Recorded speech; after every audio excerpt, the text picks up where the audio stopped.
Arc logbook.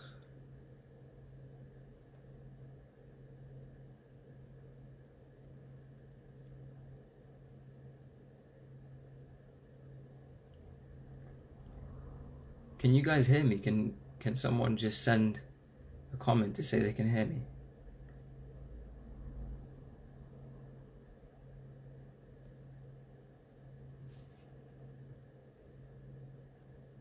Reem, can you send a comment to say you can hear me?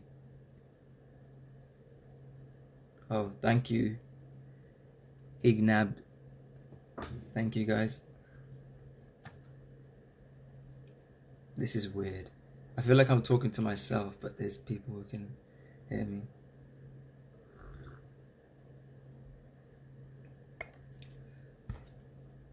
Cool, so just to let you guys know, the introduction will start at 6:30. I'll just quickly run through what the schedule will be and what we're going to be talking about. But we'll just let people join now. And yeah, use those emojis and comments. That is something else to note as well. If you guys want to comment, ask questions, just write it down and we'll try to address that as well. But we've been collecting all of your questions for the last couple of days and there's a lot of questions. There were so many questions actually. We were even considering doing another one soon, but we'll see how this goes. This could be a train wreck, so let's just see what happens. Cool. A lot of people tuning in now. It's nice to see the guest creators rolling in now as well. We got Faisal, we got Sana who just joined. Welcome everyone. Fraser's here. Yes, Seni. Bro, I forgot your name, man. What's your name? Seni_ArksK.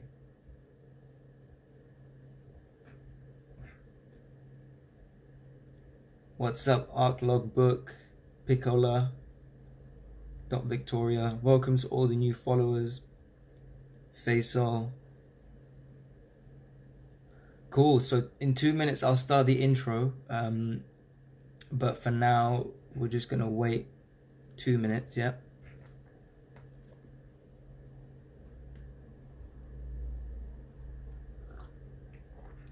Neil Dolman, what's up? Kai Mack. Seni, forgive me, bro. Come on, I forgot. I got bad memory. Habib Najib, yes. How are you, man? Adam, let's hear a joke. Oh, God. Don't put me on the spot like that, man. I got nothing. This feels really weird. I wish you guys could experience this. I literally feel like I'm talking to myself. Seni, you gonna tell me your name or not? You're gonna have to tell me when you come on to the stream anyway. So we met like once or twice, man. You got come on. Okay, in 1 minute I will start the introduction. Yeah.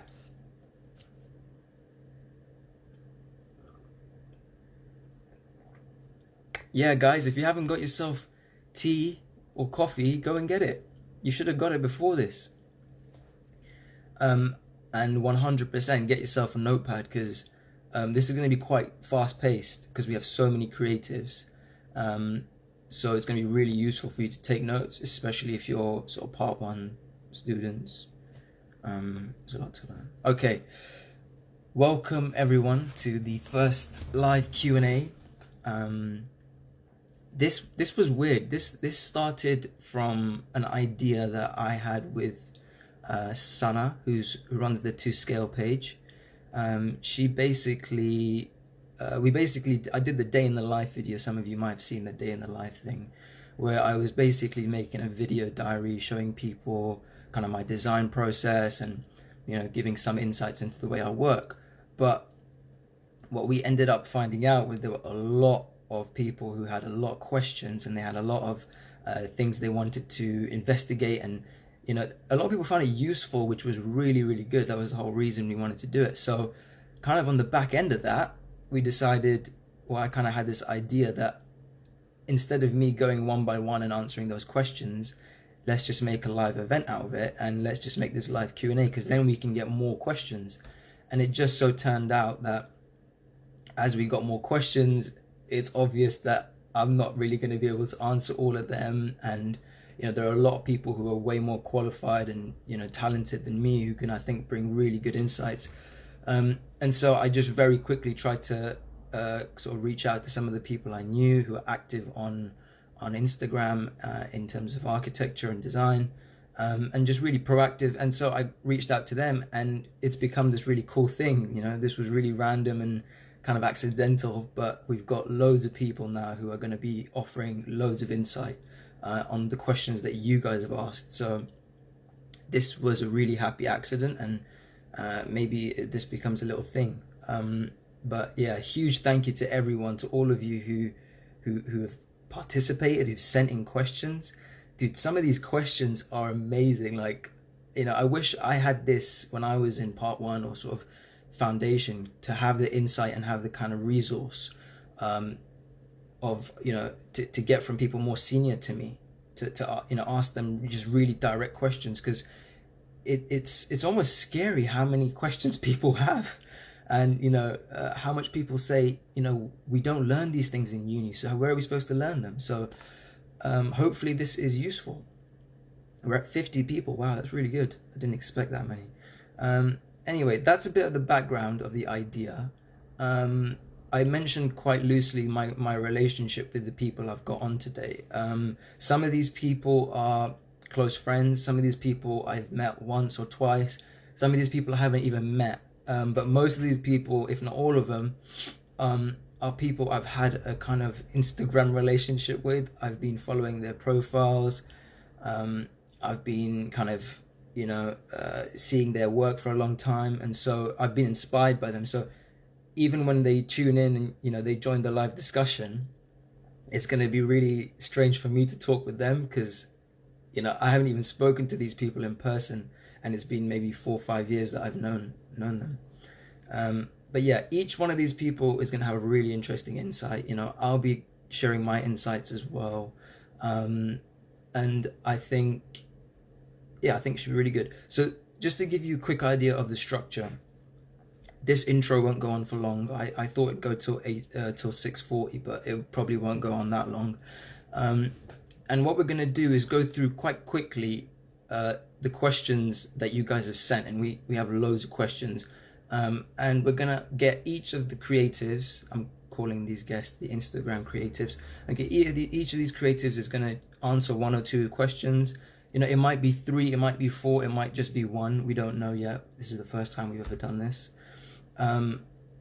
but we'll see how that goes. And there's 13 creatives, so this could go on for quite a bit. But that's why we've got a 10-minute break scheduled. The break is scheduled for 7:20 to 7:30, so about an hour from now, less than an hour. And that'll give you guys some time to go and, you know, get some tea or whatever, snacks, or just, I don't know, do whatever. So first up on the list, we're going to get Faisal UK, his Instagram hashtag. Second up, we're going to get The Archaeologist, really popular Instagram account run by Maria. Then we've got T Bibi, I think that's how you say the name, but that's his Instagram handle. Then we've got Fraser Momo, doing really interesting things too. Then we've got my good friend Sun, President Medal nominee and all that. We'll give the intros of each people quickly when they come in. Then we've got Tom Rose Studios, YouTuber. After that, we've got Designs by Zane. Then we're gonna have the break, and then we got It's a Local Collective. After that, we've got Reem, Final Drawing. Then we've got G Sun, After that, it's Eric Wong. Eric Wong Folio is Instagram handle. Then we've got Seni Arcs, who will not tell me his name. Um, and then after that, we've got Odin G Arc. And then finally, we've got To Scale. And then I'll do a quick conclusion. And if there's any questions that I've run over and you guys are still interested, I can try and get those done. But we'll see. Anyway, that's only been a 5-minute intro. I don't think we need any more. If Faisal is ready, we will get you on. Now, I've never done this, so let's see. Faisal, are you ready?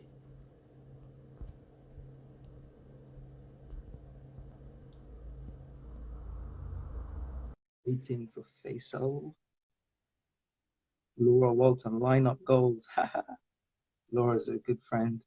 Oh, by the way, I hope everyone's safe and healthy with all this crazy stuff going on.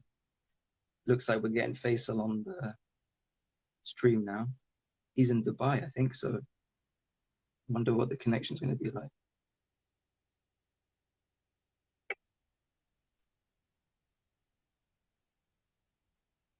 Cool, we're just waiting for Faisal's camera to load.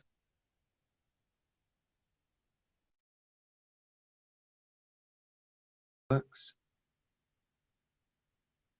He's just left. So see if that works up again.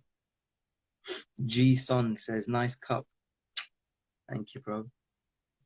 You gotta stay entrepreneurial, right? Yeah, if you guys want to get one of these cups, then I don't know, message me. Come on, Faisal.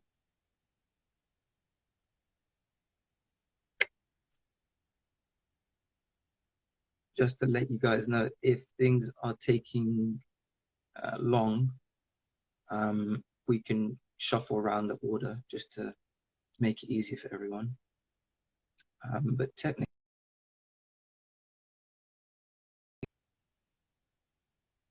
so Faisal, you seem to be having some technical issues. Should we come back to you, bro?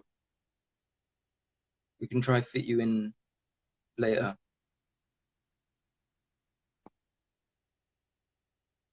If Faisal says that's okay, then we'll move on to the archaeologist. Laura, will there be? Yeah, Laura, there will be a general Q&A, and that's just what, if you have a question, just chuck it on the comment section now. We'll see if we can fit those in. But people have sent in questions already, and we're going to try and address those first. So I think, Faisal, we're going to come back to you, yeah? Send a request. Let's just see if it works one last time. Come on.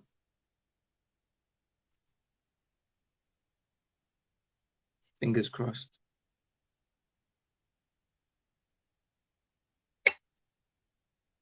Does Dubai block Instagram Live or something?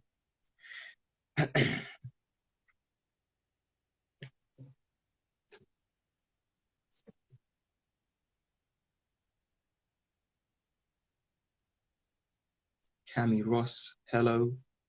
Hello. Followers as well, which has been really nice. Faisal, we will come back to you, okay? I hope Maria is ready from the archaeologist. We'll see if we can get her on now. Yeah, Faisal, we'll try in a bit. There should be another slot free before the break, about 7:20. Hey. Hey, Maria, she joined us. How are you? Good, how are you? We meet again. I know, right? Again. The next time it'll be in London in like a year. Yeah. So for anyone who doesn't know, Maria and I did a podcast for the archaeologist recently, and it was amazing and weird. But yeah, just to let you know, so 6:40 we're scheduled to start the first one, so we're right on time. Maria, Okay. if you could just quickly give everyone a brief introduction, maybe just tell them, what you do, what you work, or, where you study. We'll start with that. Sure. So I graduated from university about a year and a half ago. Ever since then, I've been working at a firm called Arquitectonica here in Miami. And I also teach design studio.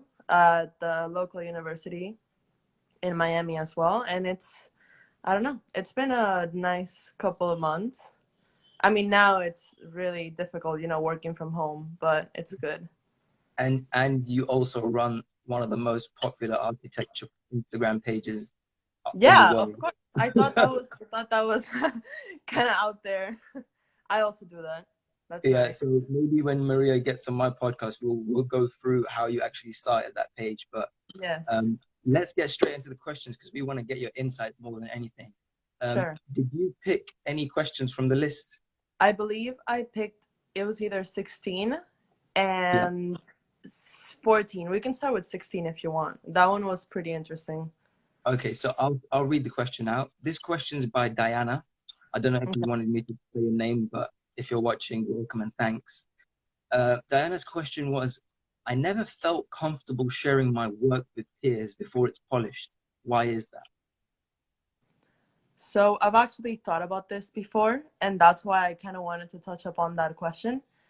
I feel like when we go into architecture school, we are told, you have to prepare all your life for thesis, you have to prepare to have the best work out there, but then we shy away from showing the process, like rough sketches and stuff like that. I feel like my students don't want to show that, at the last crit or like a final review or something like that, midterms. And I tell them, hey, don't worry about having something final, because what actually makes you a really good designer and architect is the process that you go through in order to get to that final idea. So I think that it's very important to show not the best polished work and just be comfortable, with showing rough sketches, process, like really messy models. I think that's beautiful. It shows how you think, Yeah, basically. And I feel like architects and, whoever you're showing this idea to, they want to know how you think. 100%.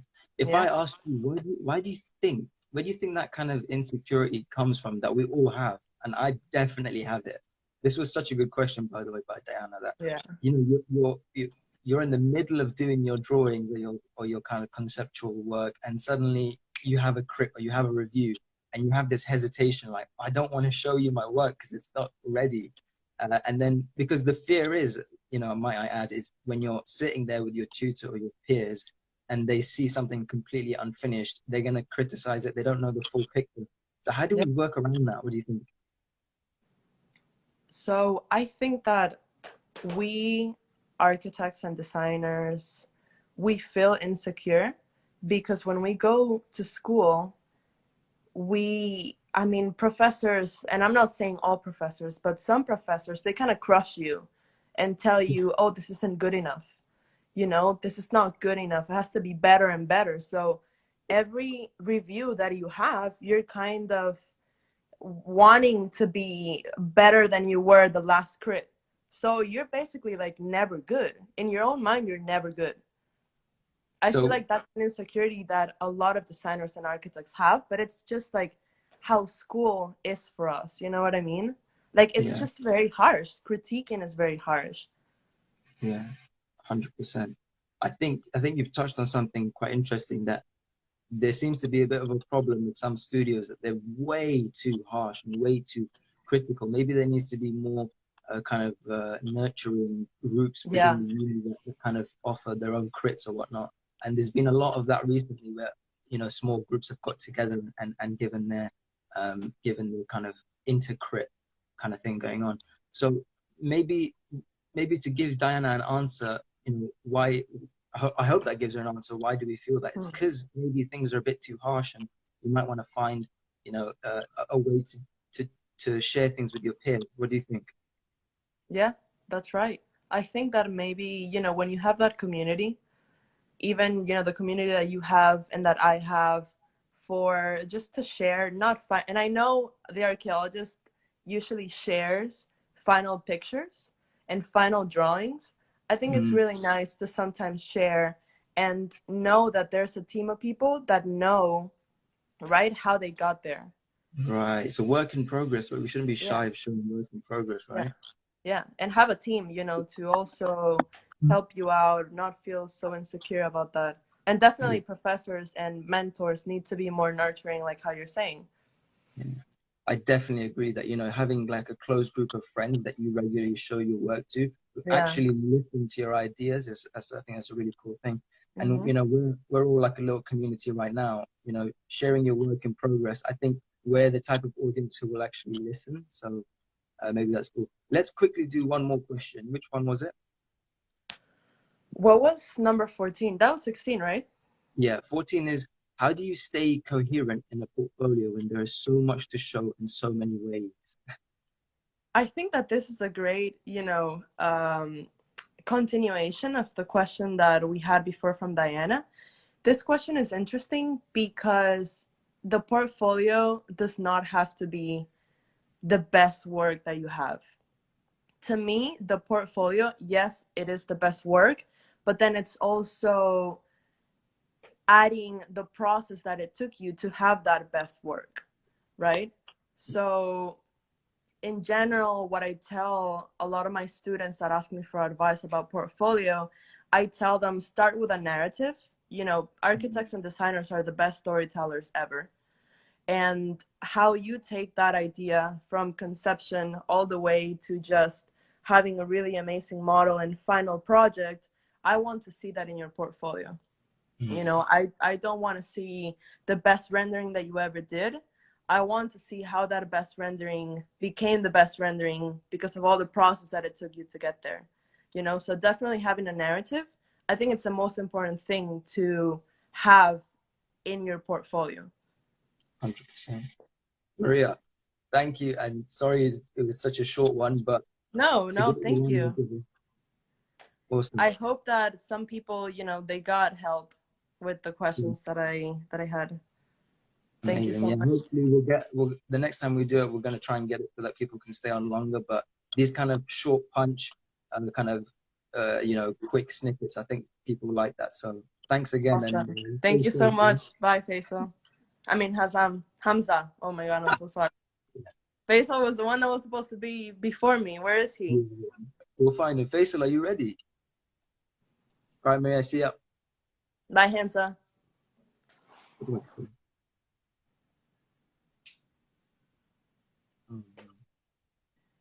Okay. Okay, cool. That was awesome. Okay, Faisal, are you ready? Let's try Faisal one last time. Um, well, not one last time. We'll just try him again, see if it works. Thanks for all the comments, guys. It's hard for me to read them and see them with all that stuff going on, but I'll try and go through them in the conclusion if there's any questions there. No, but I can see if there's any questions. So if you have questions, don't hesitate to put them in. I'll record them. Just while we wait for Faisal, about the portfolio, it's funny. Hardik just messaged HP the Visionary. Thanks, bro. And Neda. But Hardik, uh,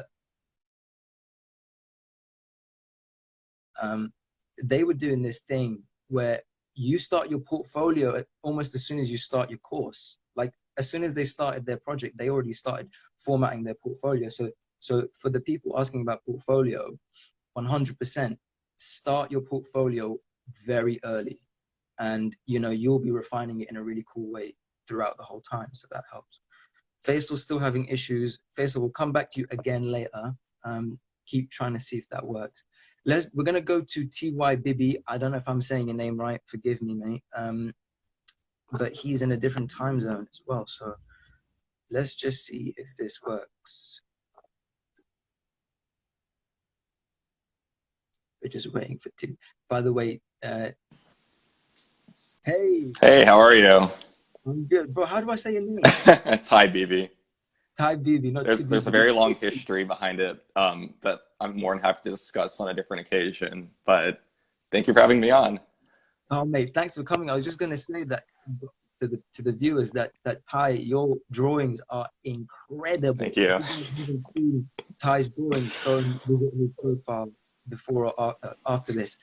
Um, they're so conceptual and whatnot. But yeah, you guys judge them. Ty, if you can quickly give us an intro, tell us where you're working or studying. Sure. So about 2 years ago, I graduated from the Maryland Institute College of Art with a Bachelor's of Fine Arts in Architecture. This is in Baltimore. For those of you who aren't familiar with U.S. geography, it's just about an hour north of Washington, D.C., the capital. Um, and I worked at a firm right after school. And I left and I went to a different firm where I'm working at now called Ziegler Sunit Architects, which is also in Baltimore. So I'm staying fairly local for the most part. And in addition to working there, I've also been working on my drawings, as you can see on my profile. So that's pretty much been kind of the scope of my life as of right now. Amazing. Well, yeah, you guys have to check out his drawings. They're super inspiring and they're very kind of coherent as well. There's like a brand going on there. But Ty, did you choose any questions from the list? I did. I chose question number 1, and coincidentally, I chose question 14 as well, which I realize has been answered by the archaeologist. Yeah, no problem. If you choose the same question, you can decide to answer in a different way, or I'll throw you a random one. But let's start with number 1. So you said this question is by Hania. Hania, who's a good follower of the page. How do you create meaningful diagrams? Yeah, so this was definitely a difficult question to ask myself. Assuming that we're talking about your traditional studio building projects, I would say that there is, a fairly significant difference between your traditional, architectural orthographic drawings versus diagrams. To me, at least, the most important thing with creating a meaningful diagram is to exhibit aspects of a design that you otherwise wouldn't see in a traditional architectural drawing. And I guess that ultimately comes down to exhibiting activity as opposed to, purely spatial conditions. Exhibiting a diagram that demonstrates the capabilities and the capacity of an architecture, I guess is what I'm trying to get at. And that can be anything from, circulation to programmatic configuration. These things, we wouldn't see them, in reality. They're almost intangible elements. So I guess it's more of how you're recording the capabilities that an architecture could activate. And it ultimately boils down to how you, filter kind of a distillation, being honest with yourself. Does it matter if I have this detail here? Is it taking away from what I'm trying to communicate? And legibility, of course, right? Because the whole point of these diagrams is to communicate highly complex information in a very visually graspable and concise manner is kind of what I get out of diagrams. 100%. Wow, that was a beautiful answer, mate. Thank you. I think you hit the nail on the head again with in terms of how you capture the intangible. So, I'm struggling myself to do diagrams. What I end up realizing is when I have a notepad and I have a kind of my scrap notes around me, I usually will have an accidental diagram somewhere. Yeah. That train of thought that I'm having, and I'm just kind of scribbling arrows, and then I scribble a circle, and for me that circle means one thing and that arrow means another thing. Suddenly I've got myself a diagram. So I think if I could add anything, maybe it's look for the accidental kind of scribbles through your notebook, and you might actually be able to harvest a really cool diagram. What do you think? I most definitely agree. I would say most of my ideas actually, they were once these scribbles on my, in my notebook, right? They weren't done in a nice, beautiful Moleskine sketchbook. So because that's the beauty of it. It's these accidental conditions that kind of spawn in your work. You begin to draw arrows, draw these tangents and trajectories all over, and you realize you're recording an element of the building other than the building itself, which is essentially what you're kind of displaying in a diagram. Definitely. Dude, let's try to do one more. Sure. Shall I do a random one? I could do the portfolio question again, if that's all right. Yeah, for sure. Go for it. Sure. So very quickly, totally agree with the archaeologist about narrative. I think narrative is, first and foremost, that's That's essentially the thing you're trying to capture.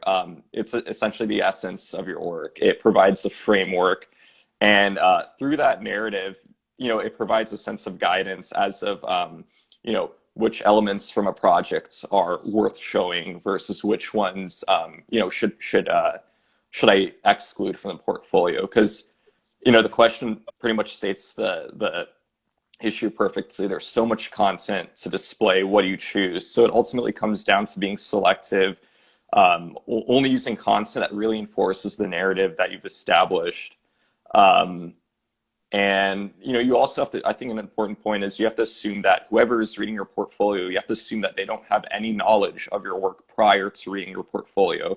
So, how do I make it as legible, as clear and concise as possible while keeping it, exciting enough, right? Keeping them engaged with the story. Because again, Archeol just nailed it perfectly. It's ultimately about narrative at that point. Amazing, Kai. Beautiful answer. Um, Again, sorry to cut you short, but that was a really nice snippet, and hopefully in the next time we do this, we'll get people on for longer. Of course. Thank you. Thanks, bro. Take care. Yeah. You too. Cool. So next we're gonna have Fraser. Is Fraser ready? Let's check.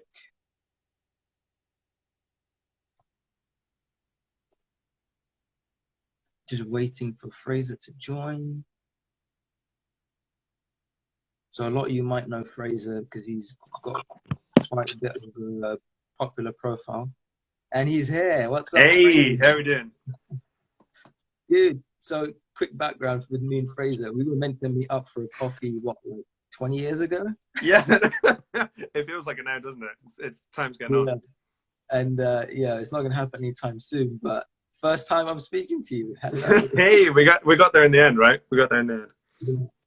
Cool, man. Well, just quickly let people know a bit of background and we'll get into the questions. Yeah. So I'm Fraser Momo. Hi, archaeologist. Basically, I studied at Edinburgh University for undergraduate, and then moved down to London to join the LSA, which is a new school of architecture. Literally joined it when they weren't even accredited at that point. I now work at Architecture 00, and I also run a think tank called Future Fields, a small design atelier called Flera, as well on the side, and we aren't a gallery, which is a small kind of pop-up gallery space in my living room in London, which is always a joy. But yeah, so that's that. Awesome, man. Yeah, guys, you should know Fraser is doing so much. He's one of the most active people I know of on Instagram. And instead of him being a competitor of mine, I thought I'd make him a friend and a partner. This be my offering of companionship. Dude, did you pick a question? Yeah, I picked two. I picked 3 and 8. 3 and 8. Okay, so let's start with 3. So the question is by Tel Moon. Tips. Could he have some tips on working when you don't have a printer, scanner, iPad, drawing tablet, etc.? So if you live in a shed, how can you do nice drawings, basically? Yeah, I mean, and in context to why I picked that question was, I find it kind of funny that those were, I don't know, maybe it's Tel Moon is just that's the expectation of what you need to kind of do drawings and kind of, I don't know, be a student at the moment. But for me, everything starts on sketches and hand drawings and things like that. And a really easy way to bridge that gap is everyone has a phone. So you just use Adobe Scan, and Adobe Scan will do everything and turn it to PDF. That's your like basic, that's how you get your sketches into your digital world. But I mean, I don't know, the way that I work is I have, a couple of rolls of layout paper, a couple of sketchbooks. I'm just continually just doing that. And it just naturally transposes from the sketchbook into, the kind of more digital side of things. So, I kind of dimension things in my head and then I'll draw it down and then I'll build it in an actual digital model. So I don't think it's necessarily about having to worry about having this peripherals. And actually, if anything, at the moment, I'm finding it more freeing that I don't have to draw it digitally accurately. I can kind of just take it as it comes, be a little bit messier about it. Kind of comes back into what everyone's been talking about already, is that it's good to enjoy that process. And if anything, it kind of gives it this richness that you maybe didn't necessarily already have, because you have to kind of jump those gaps afterwards. 100%. Wow, really well put, man. I think, again, what you mentioned about the Adobe Scan, like, just really practical advice. Like, if you've done a drawing, like, there's apps on your phone now where you can get so many, ways of taking a drawing, putting it into the digital realm, that, you're kind of spoiled for choice. So in terms of taking your kind of manual drawing into your digital drawing, just, look into these sort of scanner apps and whatnot. But completely what Fraser's saying, enjoy that kind of raw process as well, because that's sort of the kind of, I feel like that's where the real kind of rich design comes from, don't you think? No, definitely. And really the challenge is actually just making sure that that's retained when you go to do a digital drawing, and not the other way around. Because there's the danger that you clean it to the point where it no longer has meaning, or that essence that you were originally trying to kind of get about. That's a really good point. Yeah, sometimes you could be in the 3D model and you kind of just lose the essence of what your design was in the first place. So it's good to remind yourself of that sketch and kind of come back and go back and forth. What was the other question you picked? I picked number 8, which is, I think, kind of interesting in that, I mean, I can read it out as well. I think about it here. Yeah, it was, do you think that big drawings put more weight on aesthetically pleasing outcomes compared to accuracy of design? And that was from Michelle. And I don't know, I kind of find it kind of interesting, because obviously there's a lot of people in this particular chat that do big drawings, yourself included, Hamza. And I think, if anything, my kind of view towards big drawings is that they are kind of a really good way to bring together something really, really complex in a particular way visually. And I think it's interesting because, yeah, it's kind of the question Michelle is asking is, do the aesthetics kind of become the be all and end all of that drawing? Is that really what it's about? And I think, no, if anything, the aesthetics push that idea even more. And if you can get the language right, it'll actually, make the drawing even better than it already was. And if anything, it will kind of really push whatever aesthetic it is you're trying to kind of do. It'll push that personal kind of eye to the max in order to get it at a scale or at a complexity that kind of sums up your whole project. So, I mean, for instance, you might have seen the tower that I've done, that hand drawing. That was the last thing that actually came when I kind of realized I'd overplanned and did everything on time, and was like, wait, I have 2 days. I don't have anything planned. So I sat down and I was like, okay, there's one thing that's missing. It's actually, what does this fundamentally look like? What is the actual architecture? And I think I looked at all the drawings I did and I went, God, I haven't actually done anything that actually matches any of that. So it was quite an interesting thing of like, God, what am I going to do now? And I was like, well, the big drawing is kind of the best way to do it. So I was able to address the building at site, at the ground level, how it sits in its urbanity. And then I was able to kind of deal with the scale of it in context of the rest of the city and so on. And that was actually a really good way to kind of bring all of these aspects of the narrative together into one drawing. And then also at the same time get to do the hand drawing that I'd kind of been putting off doing the whole way through. So. Amazing. That's such good advice. I think, again, echoing what you're saying, it's that moment where if you're doing such a huge drawing, I get where Michelle's coming from, that, like the huge drawing just says, look at me, I'm a exceptional kind of showpiece. Yeah. But the person doing that drawing is making so many kind of complex decisions. You're thinking about how that tower looks or how that building looks from the smallest detail, all the way to what this person is doing maybe a kilometer down the line. It really thinks about the macro scale. So although big drawings are really difficult and they take ages, would you would say they're definitely worth it, right? I think they're definitely worth it. And I think also it's interesting you're saying about macro scale.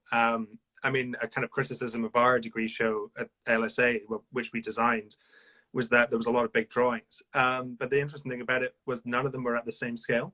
And it's interesting that you mentioned macro, because a friend of mine, she did one that was just a giant, it was like a triple A0 drawing of like 2 houses that she'd, 2 apartments, and how they connected to the structure that she spent, 6 months designing. and you could see, you know, it's like it was basically just people sitting down having lunch, doing their thing. Someone was on the TV, and it brings a totally different kind of narrative. But again, it is a big drawing, but in a different sense, and that is very true to what she was trying to talk about as well. Amazing, man. Fraser, again, it's been an honor to have you. And we're gonna have a coffee eventually. We're gonna do it. Okay. Yeah, we will. If not, the next live session we'll have one together. Cool. Thanks for joining, man. And yeah, no worries. We'll move on to the next one. So we've got Sun, my good friend Sun. We need Sun. Everyone needs Sun. So let's get Sun. Sun, you better be ready, mate. Yeah, amazing, Fraser. Thanks so much, man. Sorry again to the guests if it feels rushed. Really, I could do a whole bloody podcast with each one of you. But this is the pilot, and we're going to try and get through as many people and get as much advice as possible. Hey, hello, Sonny. How are you? Oh, got a tan already. Cool, bro. I know about you, but just quickly give people a quick kind of, you know, where you work or what you do. All right. So I just finished part 2 at University of Westminster, so that's where I knew Hamza. And I'm currently working at Grimshaw Architect, and so still carrying on working. Just finished off from my living room and moved to my bedroom, ready for this one. Cool, man. And you said you're working at Grimshaw's, right? Yeah. Cool. Okay, so Sun, did you choose a question or two? Yeah, I picked 18. 18. Okay. Yeah. So the question is by Mayur Mystery.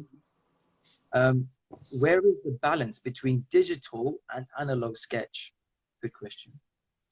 Yeah, I think this is also like partly a good follow-up from the questions Fraser just answered.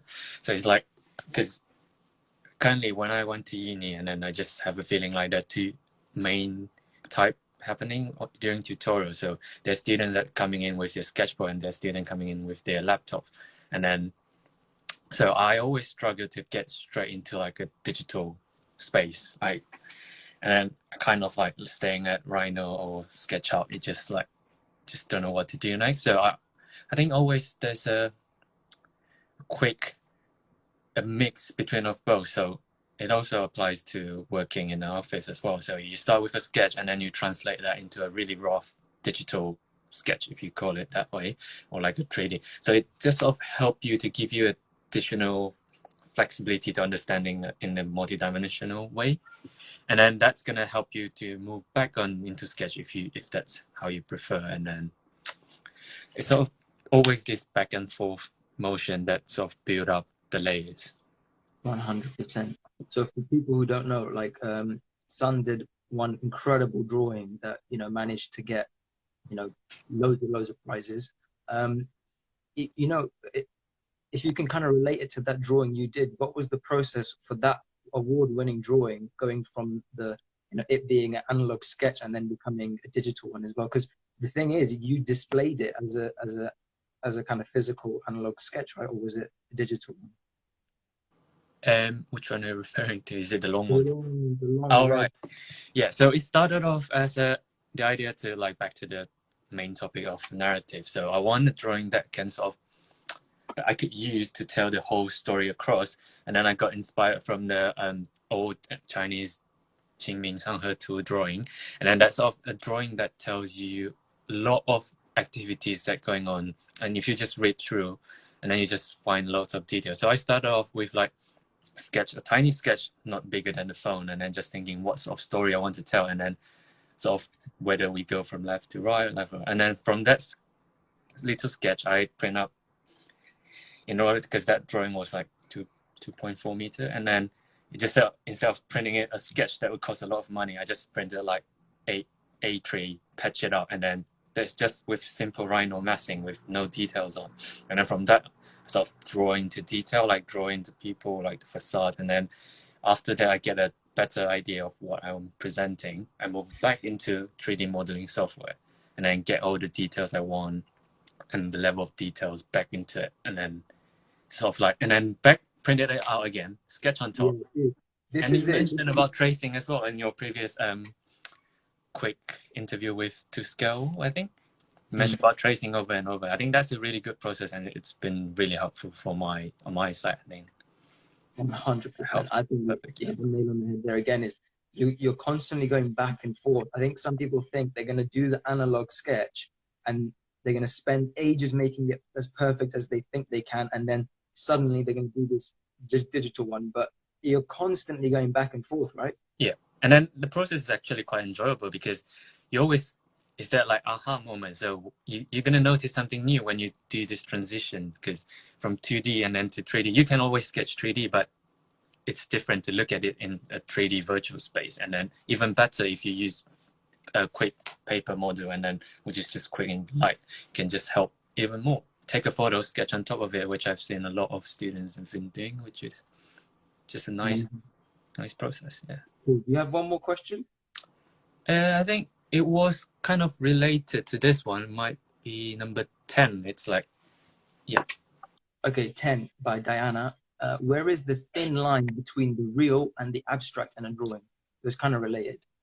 It is. So, I mean, it's always hard to decide whether you want to go for like a really pragmatic or abstract conceptual drawing, and then it's always just the moment that you want, what do you want to express. But to me, I feel like having both side by side or in the same portfolio will help to enhance each other. So you show first one, whether it's a really detailed drawing, and then, or you show the really conceptual one, and then when people read through, it happens, the sort of combination happens in the mind, and then they build up to their own understanding. And then I wouldn't like split them unless you're doing like really technical drawing, like you have to get the details right. But in terms of representation and visualizations, I think they always have to work together. What do you think? 100%. I think you're right, man. I think it's this idea that, you know, when you're doing a drawing, you're using it like a research tool. You know, if you have, let's say you've drawn, you know, some sort of, you know, human activity going on, and you want to throw a peacock that's walking around with the humans in the middle of London, you know, why not? You're using that kind of element or component to either tell a story with the drawing, or you're using it to kind of even speculate on what could be, you know, what your drawing could be, kind of the point it's trying to make. So 100% agree with you. Like the balance is kind of depending on what your concept is, but at the same time, don't hesitate to take things into a kind of fictional or abstract place.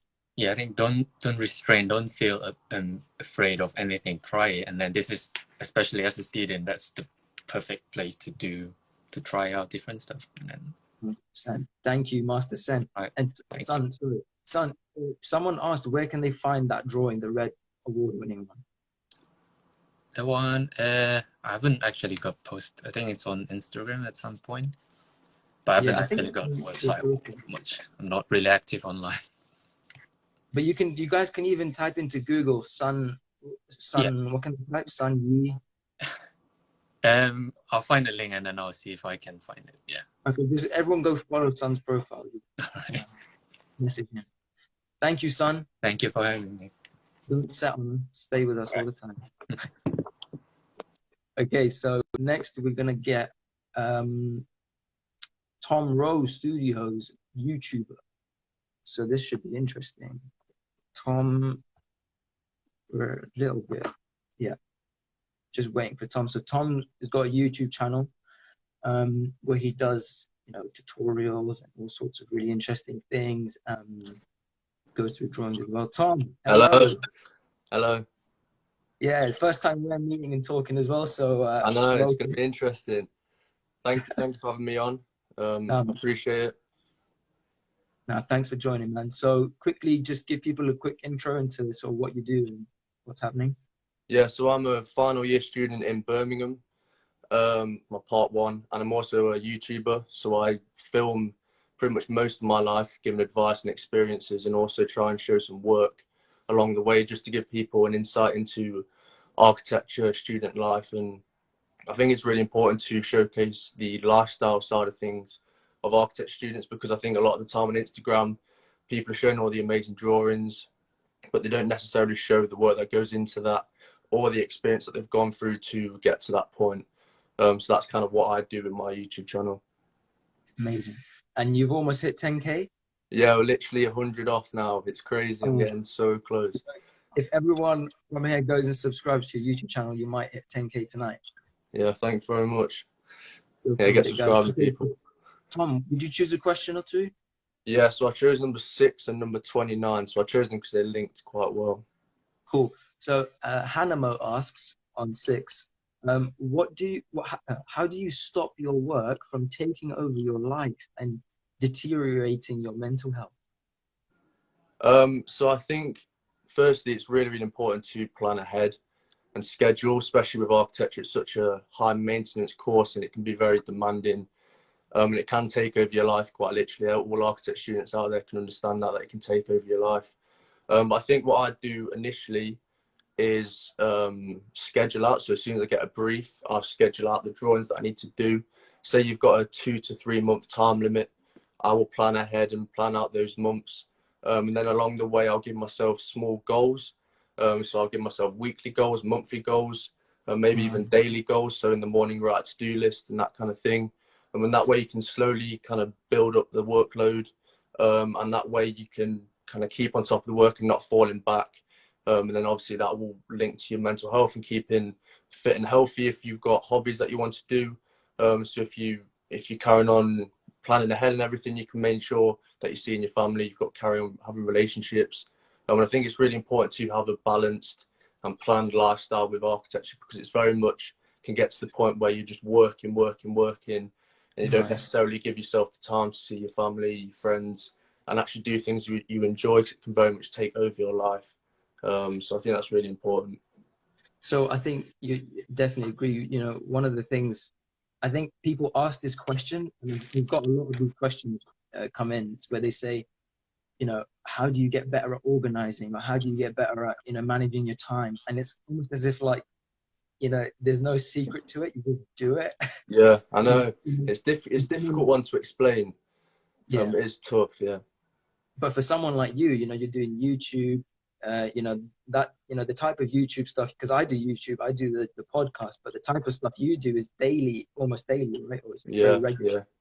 Yeah. How do you balance that? You know, you're saying balance it, but how do you balance that? Is it all to do with planning your days and weeks out? Yeah, so with YouTube, I've got a schedule. So I upload every Wednesday and Sunday at 4 p.m.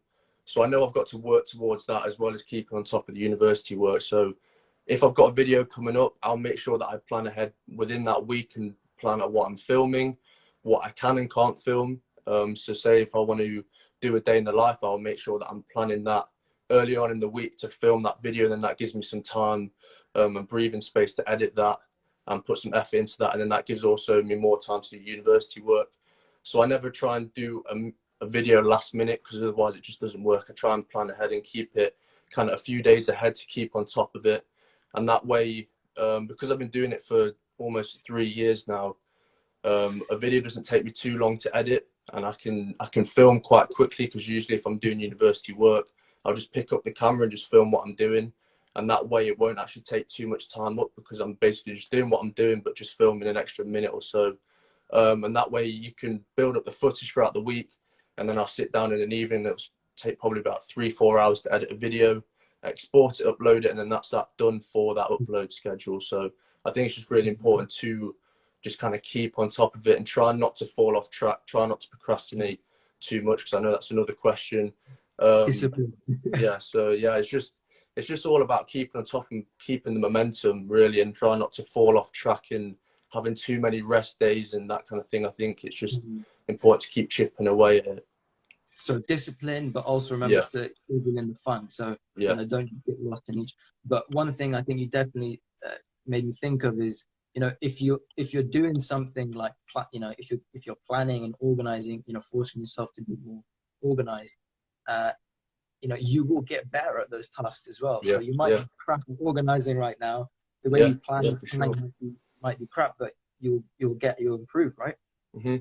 Yeah, it's a skill, and you can build up that skill. So time management is very, very important, and it's a skill that not many people will have from the beginning, but over the time throughout the course, you will develop those skills, and it will get you to a point where you leave university, you will have a decent time management, and you can plan and schedule your days well. And let's not lie, you know, these people are asking these questions, but you know, we're all a bit shit at organizing and Yeah, for sure. Yeah.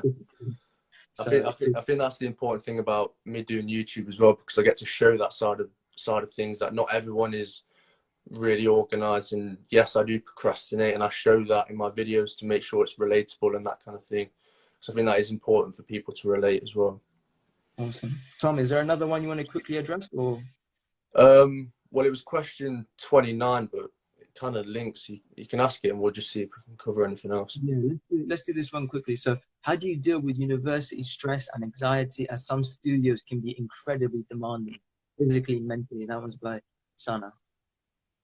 Yeah, so following the discussion about planning ahead and scheduling, I think mentally it's really important, like we mentioned, to maintain hobbies and relationships with people, and that can obviously come off planning ahead and scheduling and that kind of thing. But also at university, when you go into a new project or a new studio, you will find that there is always a time of adapting. And I feel like when you go into a new studio, that might be very demanding and might be quite conceptual or difficult to what you normally do. And you might find that very, very stressful and quite anxious. But I think it's important to understand that quite a lot of people are in the same position as you, and that it is a very daunting and stressful course. And essentially, you just got to give yourself time to adapt to the different studios. And yeah. 100%. Tom, thanks for your insight, man. And I'm Thanks sure very much. you've got loads more people subscribed to you already. Yeah, thank you. Cheers. Mate, Thanks a lot, hopefully we'll man. do a collab soon. Yeah, cheers, bro. Next, we've got Designs by Zane. Again, a lot of these people, some of these people, I don't even know their names. It's embarrassing. I think her name is Zane. But let's get Zane on. See if she is ready.